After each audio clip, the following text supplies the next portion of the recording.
കോഴിക്കോട് നിന്നും. റിയാസ്, എനിക്ക് തോന്നുന്നു ഈ പോലീസ് ക്ലബ്ബിലാണ് എന്നാണ് എനിക്ക് മനസ്സിലാക്കാൻ സാധിക്കുന്നത്. ചോദ്യം ചെയ്യലിനായി പ്രതി എത്തിച്ചിരിക്കുന്ന ആ സ്ഥലത്താണ് റിയാസ് ഉള്ളത് എന്നാണ് ഞാൻ മനസ്സിലാക്കുന്നത്. റിയാസ്, ചോദ്യം ചെയ്യൽ ആരംഭിച്ചു കഴിഞ്ഞു. എപ്പോഴാണ് കോഴിക്കോട്ടേക്ക് ഈ പ്രതിയെ എത്തിച്ചത്?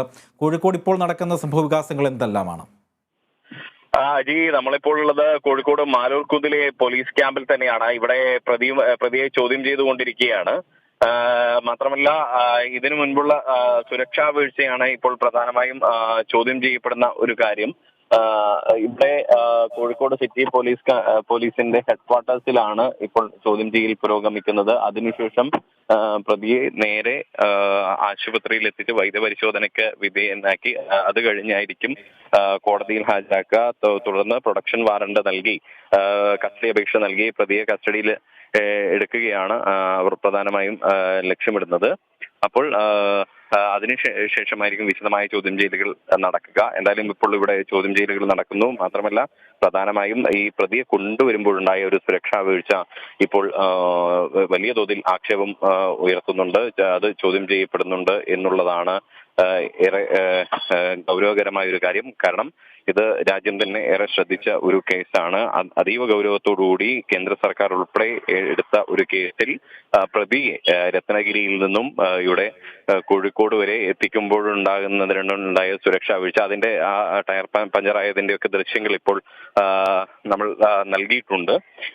ആ ദൃശ്യങ്ങളിൽ നിന്നും തന്നെ വ്യക്തമാണ്. കാരണം മഹാരാഷ്ട്രയിൽ നിന്നും കർണാടക അതിർത്തിയായ തലപ്പാടി വരെ പ്രതിയെ കൊണ്ടുവന്നത് ഒരു ഇന്നോവ കാറിലായിരുന്നു. അത് കഴിഞ്ഞ് അവിടെ നിന്നും സുരക്ഷാ പ്രശ്നത്തിന്റെ പേരിൽ ആണ് ഒരു ഫോർച്യൂണർ വാഹനം കൊണ്ടുവന്നത്. ആ ഫോർച്യൂണർ വാഹനത്തിലാണ് പിന്നീട് ഈ പ്രതിയെ കണ്ണൂർ കാടാച്ചിറ വരെ എത്തിച്ചത്. കണ്ണൂർ കാടാച്ചിറ. റിയാസ്, ഈ ഫോർച്യൂണറിൽ എവിടം തൊട്ടാണ്? ഈ കാസർഗോഡ് മുതലാണോ ഈ ഫോർച്യൂണർ കാറിൽ കൊണ്ടുവന്നത്? അപ്പോൾ അതുവരെ കൊണ്ടുവന്നത് ഇന്നോവയിലാണെന്ന് റിയാസ് തന്നെ പറയുകയും ചെയ്യുന്നുണ്ട്. അപ്പോൾ ഈ ഏത് കാറാണ് കേടായത്? ഈ ഫോർച്യൂണർ ആണോ അതോ ഇന്നോവയാണോ? ദൃശ്യങ്ങളിൽ മനസ്സിലാവുന്നത് ഫോർച്യൂണർ ആണ് കേടായത് എന്നാണ് നമുക്ക് മനസ്സിലാക്കാൻ കഴിയുന്നത്. തീർച്ചയായും അതൊരു സ്വകാര്യ വാഹനം കൂടിയാണ്. കാരണം നേരത്തെ ഞാൻ സൂചിപ്പിച്ചതുപോലെ മഹാരാഷ്ട്രയിലെ രത്നഗിരിയിൽ നിന്നും ATSന്റെ കസ്റ്റഡിയിൽ നിന്നും ഈ പ്രതിയെ വാങ്ങിയ ശേഷം ഇന്നോവ കാറിലാണ് തലപ്പാടി വരെ എത്തിച്ചത്. അതിൽ ATSന്റെ DYSP അബ്ദുൾ റഹീമിൻ അടക്കമുള്ള 3 ഉദ്യോഗസ്ഥരാണ് ഉണ്ടായിരുന്നത് എന്നുള്ളതാണ്.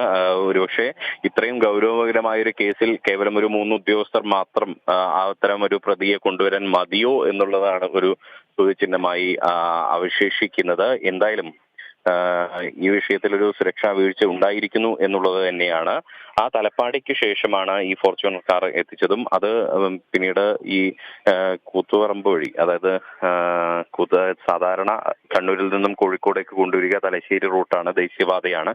എന്നാൽ ദേശീയപാത ഒഴിവാക്കിയുള്ള ഒരു പ്രദേശം കൂത്തുപറമ്പ്, മാഹി അങ്ങനെ ആയിരുന്നു ഈ പ്രതിയെ കോഴിക്കോട് എത്തിക്കാൻ പോലീസ് ശ്രമിച്ചിരുന്നത്. അതിനിടയിലാണ് കണ്ണൂർ കാടാച്ചിറയിൽ വെച്ച് 3:35 ഇന്ന് പുലർച്ചെ ഈ ടയർ പഞ്ചറാവുന്ന ഒരു സ്ഥിതി ഉണ്ടായത്. അതിനുശേഷം എടക്കാട് പോലീസിന്റെ ഒരു ബൊലേറോ ജീപ്പ് ഈ പ്രതിയെ കൊണ്ടുവരാൻ എത്തിയെങ്കിലും ആ ജീപ്പ് കൂടി തകരാറാവുന്ന ഒരു സ്ഥിതി ഉണ്ടായിരുന്നു.